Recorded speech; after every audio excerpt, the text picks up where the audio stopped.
this is your what number London gig? Like how many have you done now? I've done loads of London gigs, but this is my second headline London show. So. What was the first one? The first one was, it was last year, I can't remember when it was. Let me try to figure out. Wait, let me ask someone. Yeah. When was your last one called? When was your last one called? November. There you go. Because I'd seen you at Coco in January, but that wasn't like Oh, no, that was for that club down the road. Yeah. But that was a funny gig really, because I love Coco, the venue, so probably one of my favourite venues in London. Yeah. Obviously everyone was there for a house or whatever, for like club night, wasn't it? There was something weird. We'd actually gone on a pub crawl and that was the last place we were ending up. It was the first time at Coco. And then we saw you then, it was the first time we'd heard of you, seen. Yeah. But it was like, oh okay, and we saw that you were playing at XOYO, but the tickets had already sold out. Yeah. But I'm on the essence now, so I'm going to see you later. Okay. Enjoy it. Yeah, I'm looking forward to it. I've got quite a few things. Let's go. How has your kind of improv stuff influenced the way you write your normal songs? I mean, definitely, I improvise everything before I kind of write it. So I usually just jam on my guitar and sing random stuff, and I'll just have every time I pick up the guitar to play, I'll always record it. And then if anything sounds good, I'll always listen back to it, and then from that I'll start writing a song. And or if I even think it's shit, sometimes I listen back to it a couple of days later and I'm like, no, there's a little bit here sick. So yeah, improv is like so important to me. It's probably the time I feel most free with the music, because you're not thinking of anything, it's just completely natural. Everything you do, you know, off the cuff on these spots. Yeah. Has there been stuff that you've improv whilst live that you've then used in songs? Not that I can remember, but I improv all the time. Yeah. Like, I never sing the same song twice. But it's annoying because obviously because it's like I never remember it. Everything I improvise, if I didn't record it, I'd never remember it. So even if I'm like, oh, that bit was sick, even if I've just done it, I'm like, yo, do it again. I'm like, do you know what I mean? Because I'm not one of those people that's got like a really good kind of musical brain in the sense that like Ed, he'll pick something out, you know, like guitarist. Yeah. If he was like, oh, what was it? He was like, do you know what I mean? Sing it back, I was like, okay, sick. Like, I just go completely on kind of feeling and emotion. But if I record something live, I know I've done some stuff live and I've been like, oh, what the fuck was that thing? Because sometimes with like our intro songs, I always have like you'll see tonight I have like a little space before I go into a song. I always come up with melodies. I usually sing when I'm talking to the crowd. And I come up with melodies as I'm talking. And then I remember I did one really sick on this tour and I can't remember it for life. But it came off and I was like, yeah, that was sick. It's like sadly no one's recorded it. But it's fun, you know, it's time trying to do something different. Do you have like a routine before shows? Yeah, I mean I drink a lot of water and I do a lot of vocal warm-ups. I've got vocal steam as well, so I usually just get in the zone, listen to it. Here it is. What? No way. Do you take this everywhere with you? Or is this like... this is a new one because I fucking lose them so much. Like, it's a really weird thing to remember. Do you know what I mean? Yeah. Like, keys, wallet, my bong. Do you know what I mean? Yeah. So this is, like I said, it's a new one. So I left the last one in the hotel. But it helps me loads because my voice is really. Technically, I'm probably not the best singer.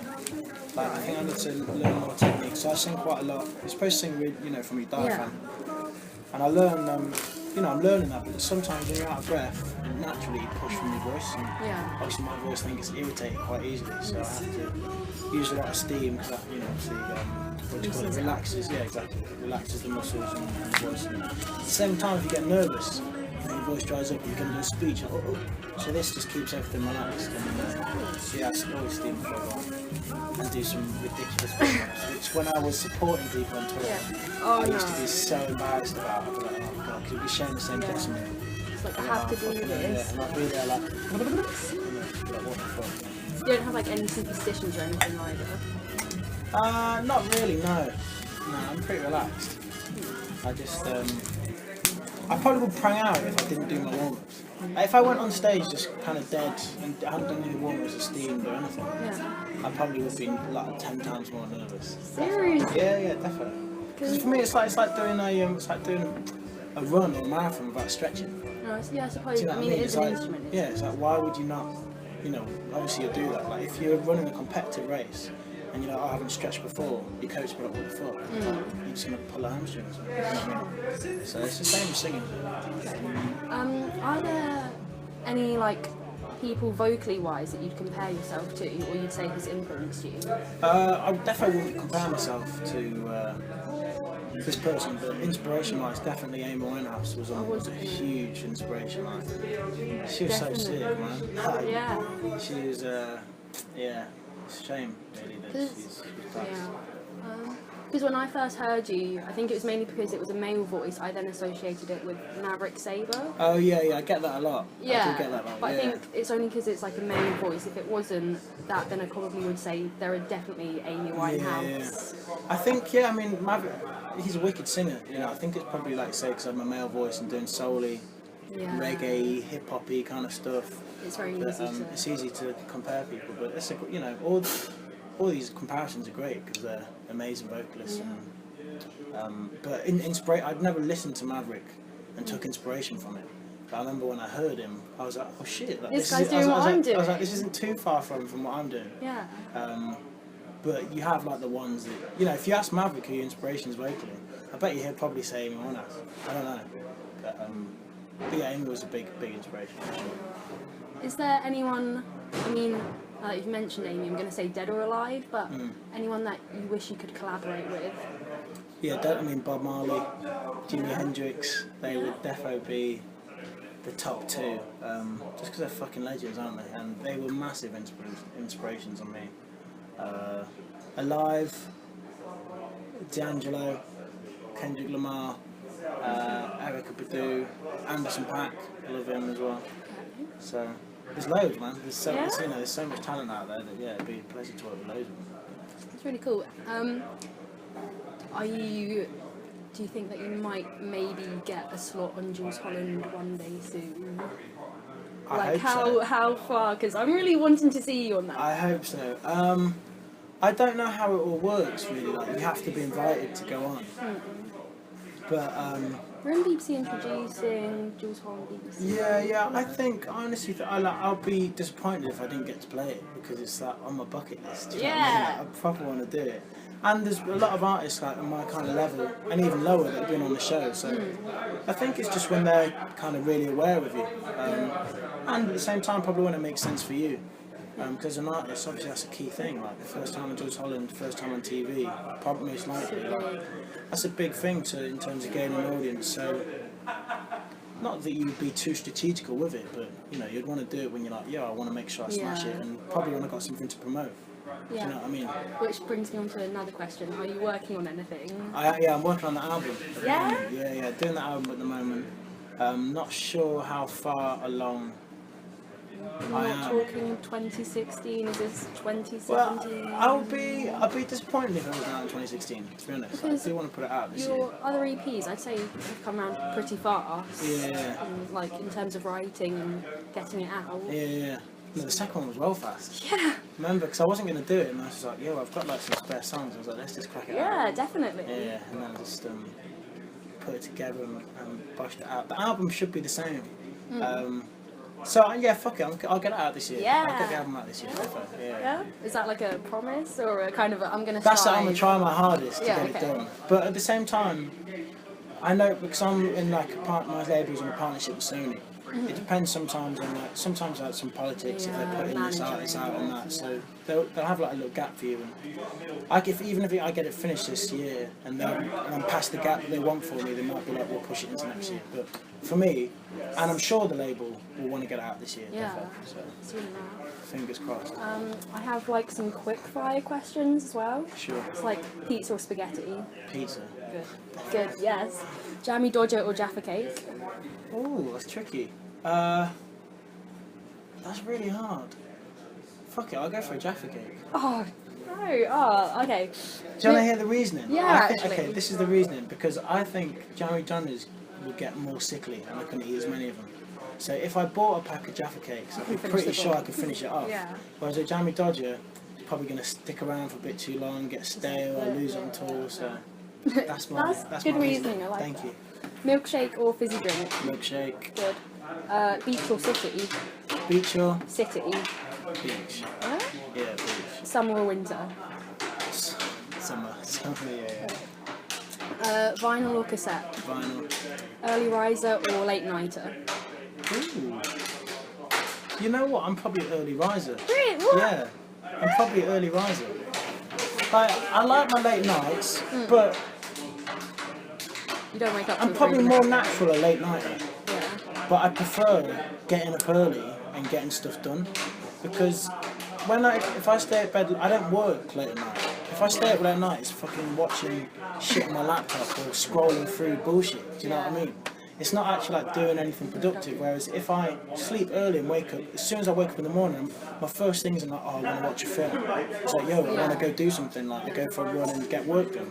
By the time it gets to 12 o'clock, I'm like, yo, I've done more than I would have. Yeah, exactly. So, like I said, my body's probably from uni set in that late night watching Netflix, chilling and blah blah blah, and waking up at mid-afternoon. But more so my work life and more so what I want to strive towards is waking up early, washing off loads of stuff and getting an early night. So That's very, very legit. there you Yeah. Favourite song right now? Oh God.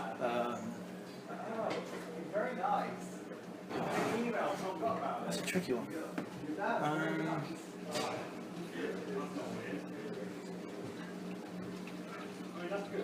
Favourite song right now? That's so tricky. Or favourite album? Okay, favourite album is a lot easier, because I'll go for that Anderson .Paak Malibu. His album. But you can't do a favourite song? Favourite song's hard because I listen to albums. I don't Yeah. just pick out one song.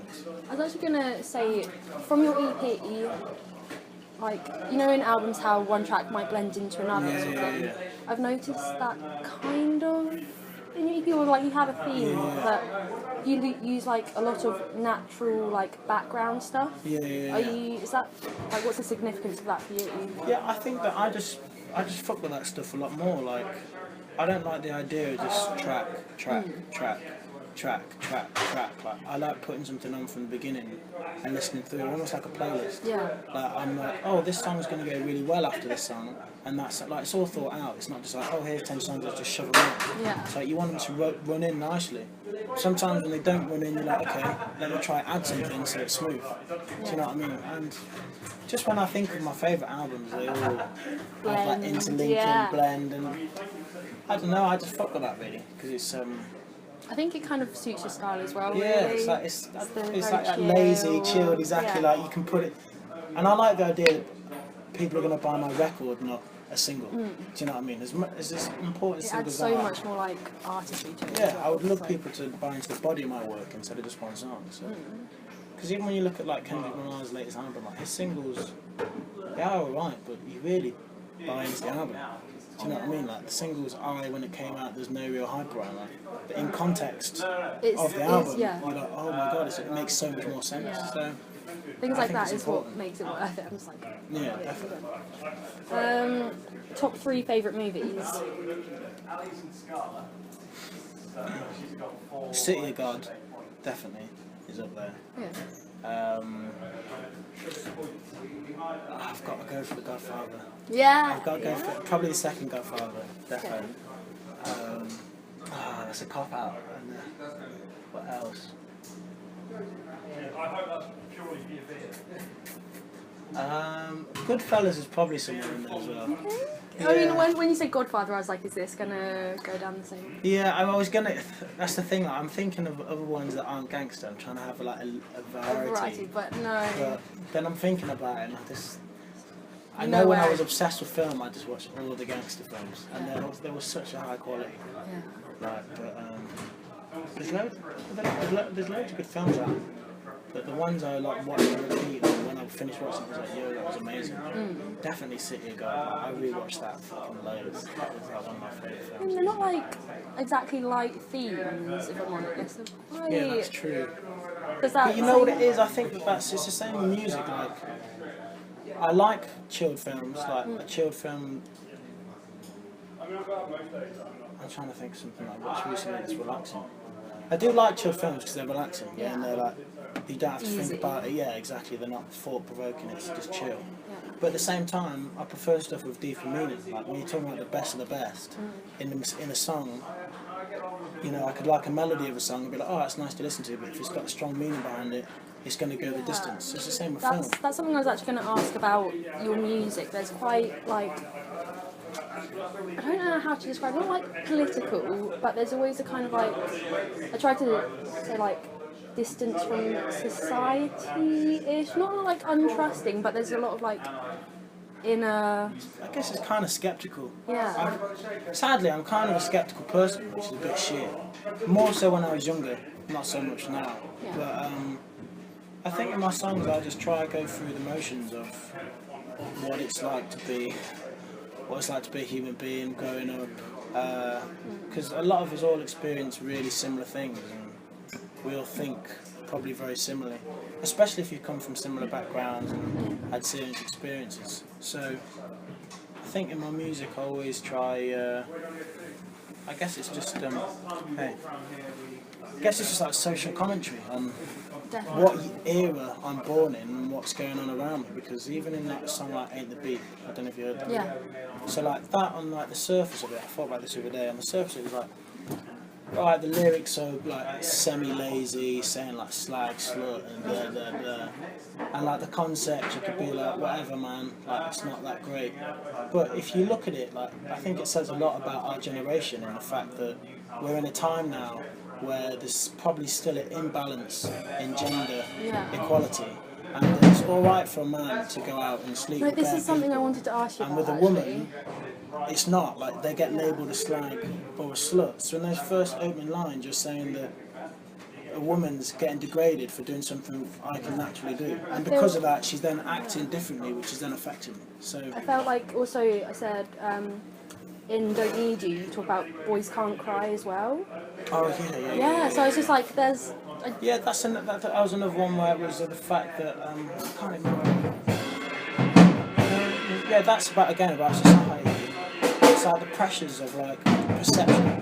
People live up to this idea of what they're supposed to be, and if they're not that, they're so scared that they're not that they then are lied to themselves, and it takes a while to come into your own skin and realise who you are. So we don't need you is the fact that I'm a fucking, like I was brought up like in a small town, where it's like everyone's quite laddie. You can drink the most, you're the fucking coolest, like smoke the most weed, and don't get me wrong, it's a good laugh, and there's still part of me that's like that. But at the same time, like it's important for men to show their softer sides, and you get a lot of male suicide and depression because men feel like they're not allowed, like by society. If you said, oh, who's going to talk about their feelings more, men or women?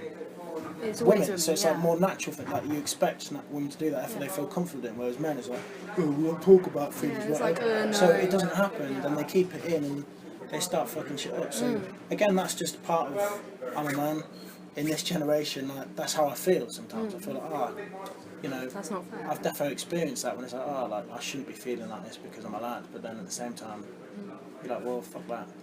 That's bullshit. So it's important to say that stuff because there'll be loads of dudes that feel the same shit. Definitely. Or this or that. So, yeah. I guess I'd like to do more of that in my music, but it's only when I guess you feel passionately about it, or even that you experienced it and or have knowledge about it. You can't start talking about things in your songs and have an opinion on something if you don't know anything about it, because it's like you just get caught out.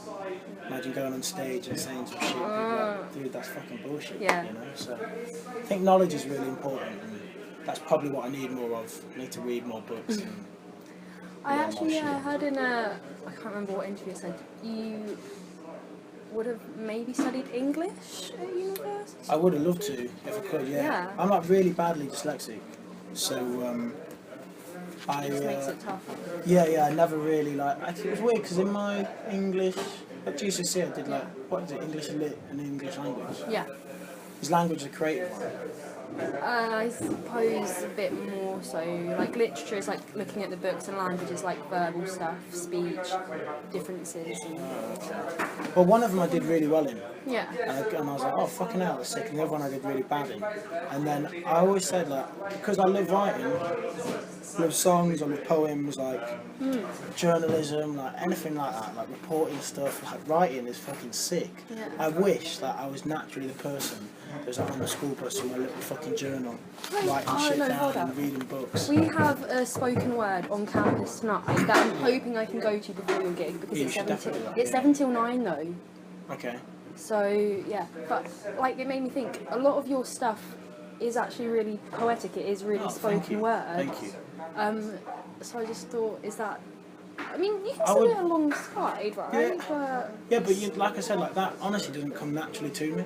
Like in the sense that I just think my brain's wired up slightly differently. Like when it comes to writing a song, the melody and chords will come really quickly, and concept will come really quickly. But actually putting on paper in like 3 minutes or whatever it is, or like 2 verses and a chorus of what I want to say. If I'm talking to you, I'll be able to tell you it exactly, and I have pages of what the song's about and how what I want to get across. But to put that in short lines and have the restriction. Yeah, like you can say say 2 pages of stuff in 2 lines. Do you know what I mean? And like that's the difficult thing is like, okay, how do I get what this is but simple, so that when someone hears the thing is like, boom, I've got it straight away. And that's what I try to do, but that doesn't come naturally, where some people are really quick at just coming up with that. And I can get there, just the time's slower. You just got to work on it, you know. Because when we saw you at Coco, what struck me is that you do, in general, come across as a really natural performer. Oh, so I was like, surely is this not like easy for you? Especially because the EP came so quick. I was like, you must have tons of this stuff. I have loads of stuff about lyrics. It's honestly, lyrics is what gets me, but it's something that I enjoy the most as well. So it's a weird one.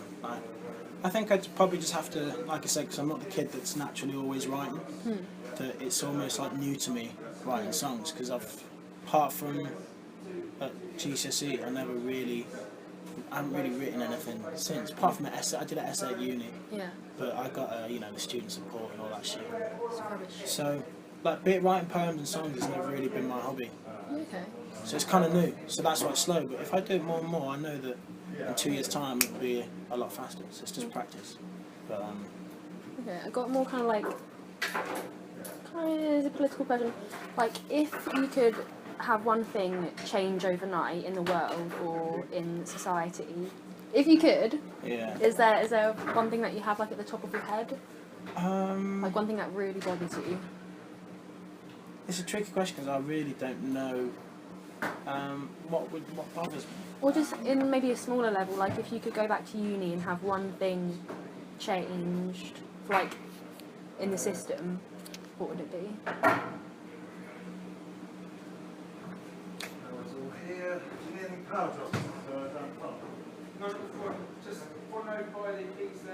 I mean,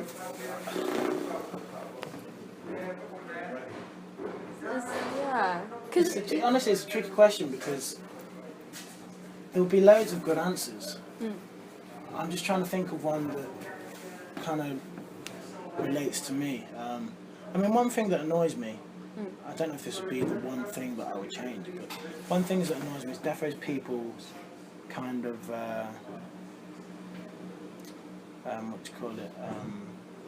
Is it perception or whatever? People's values and perceptions of money really piss me off. Really, yeah. Like the fact that they would rather, if they see a dude that's minted and blah blah blah, everyone relates success to money, how much money you have and your material values. So if you've got fucking loads, whatever, loads of clothes, 2 houses, a nice car, everyone's like, oh, he's really successful, he must be a good guy. And that really pisses me off because they don't care what he's doing to get the money. There's from the outside, they're thinking, oh, if he's got money, he must be amazing. And there could be someone that's poor but has the values and intentions of a really good dude, helping people across the street, doing charity work, blah blah blah. But because he looks poor, a bit poor, then it's like that perception is like, oh, I don't really look up to you. And that general perception of how much people really value materialistic things and money, especially in our day and age, I think is more than it was back in the day. So that's something I'd like to change. But you can't really change that because sadly money is so important. Yeah.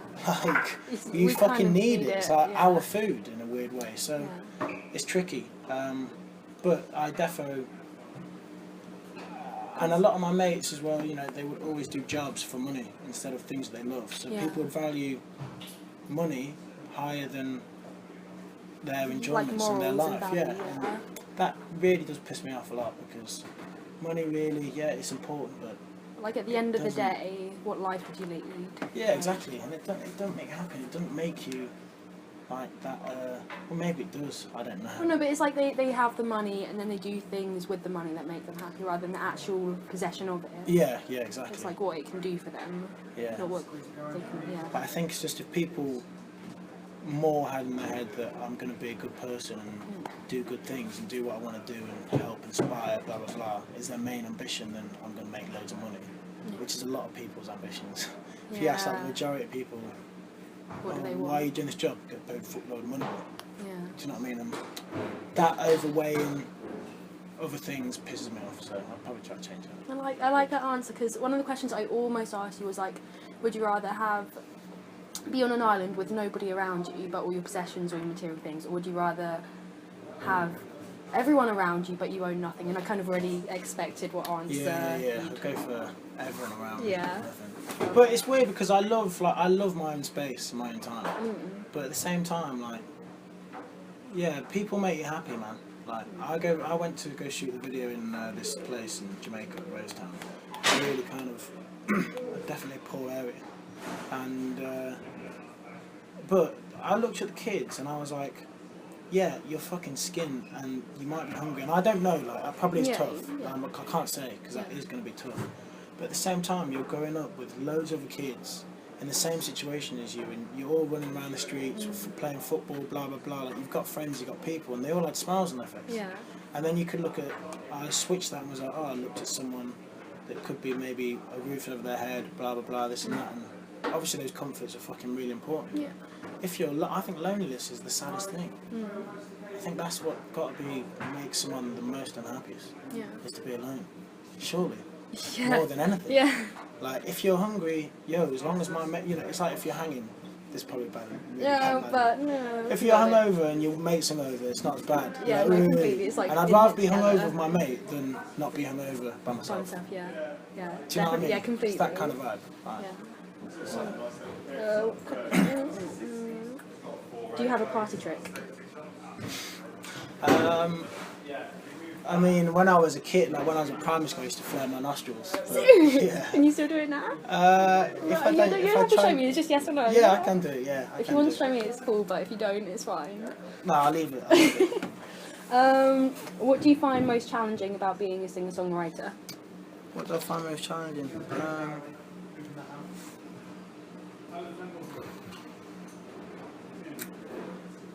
I think what I find challenging is that this is my hobby and my joy, and it's so natural and something that I'll always do in my life. But when you make that a career, obviously things change and people from the outside might not understand that. But when you're something that you love and you've done with like no stress, no pressure, that's just what you enjoy doing, and you didn't really think about it in making you money.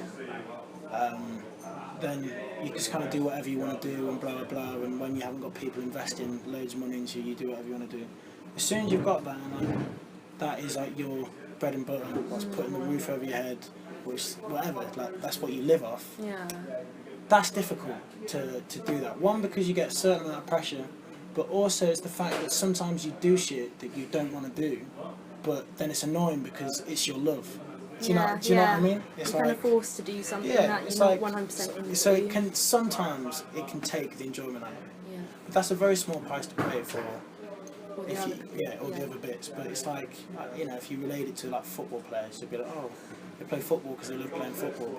But I bet you there's a lot of shit maybe not a lot actually, but there's probably a couple of things that they really don't want to do, whether it's give a press conference or whatever, or say certain things, or they can't now act like this in public because they're big superstars, or I don't know, whatever, or they might not want to play. Yeah, they might not want to play one day. Like, I don't want to fucking play football. Yeah.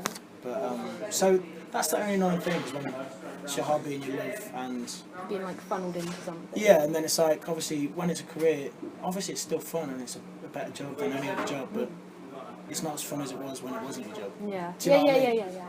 So that's probably the hardest thing. And definitely like a few decisions I've done, like whether it's like you have to do something in conjunction with like a product or whatever, and they're like, oh, put our thingies in your video and we'll pay for it. Like that kind of thing pisses me off. But at the same time, I'm skinny, so you kind of you'll take it on the head, but there's some things. And I guess it comes back to that whole like morals and values again. yeah, exactly. It's a switch, but they change. That's what I'm saying. It's your morals and values, but they change when that's what you live off. Do you know what I mean? Because sometimes you can't afford to.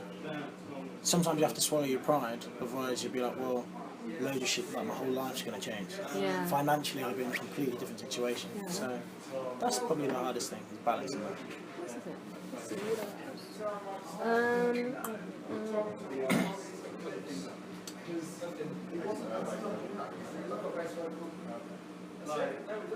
Let's see. Do you have like anything that you really like about London, actually? Like music scene wise, or in general? Or... I love, the main thing about London is there's so much shit going on. That's got to be the best thing, yeah. Like this, calm down. But there's it's a weird one, because I like grew up, I guess, in the country, like in a small town. So when I first came here, it was like pretty claustrophobic, There's like always people around. I didn't really get I didn't live in a place where there's big spaces to just kind of go chill. But at the same time, everyone's here, and really, like for music, it's so fucking good. Like I can go to a gig every night, like without fail. There will be something on somewhere in London that I'm gonna love doing. And yeah, the music scene is wicked, and it's just, I think if you're gonna live here, I think being in your early 20s is the best time to fucking live in this place. And people get a lot sticky in London saying they're miserable, but where I live, people are alright. Like there's a good vibe there. Yeah. But yeah, the main thing I like about it is just everything's going on. Like in Notts, even in Notts, which is a city where I used to live, if like an event was on that was going on in London, like everyone would be like, fucking hell, like we got, do you know what I mean? It's like a big deal, like everyone goes down. Like in London, that shit happens so regularly that it's like, yeah, that's the sick thing about it. Like there's something amazing, incredible going on every fucking day in the city. And yeah, when you're 20, man, that's the best thing. You just want to go out and see as much as you can. Can you quickly, kind of like 30 seconds, summarise what this... is there still like enough to talk about, like in terms of the album coming up? Like, can you summarise it in 30 seconds what it might be? Can I summarise my album? Yeah, EP, album, either one. I can summarise what it might be, so should I do that now? In 30 seconds. Yeah, you've got ready, steady...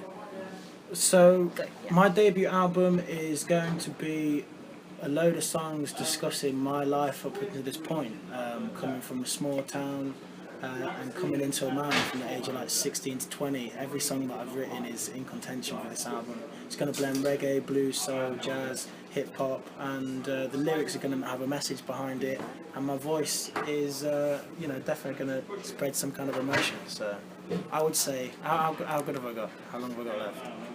3 seconds. There you go. Done. Easy peasy. Yeah, wicked. That's really good. I guess I kind of have to wrap it up. Yeah, that's the one. I've got to rest my voice.